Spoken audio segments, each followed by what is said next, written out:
Takže ľudia, viem, že na mojom kanáli sa to nestalo, ale viem, že takým youtuberom sa to stalo. Nepíšte do komentárov, alebo keď kto robí stream, alebo vertikálny stream, nepíšte mu do komentárov svoje telefónne číslo, ani nič osobné, lebo napríklad kto, čo to môže vidieť v chatu, vám môže zavolať a môže vás otravovať. Samozrejme si to môžete bloknúť, ale nikdy nič takéto nerobte.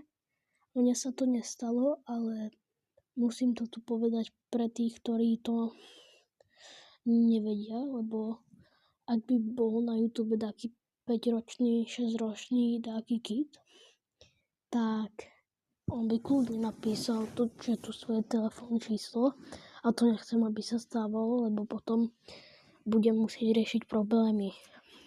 Toto bol len taký oznam, aby ste to nerobili a uvidíme sa u ďalšieho videa.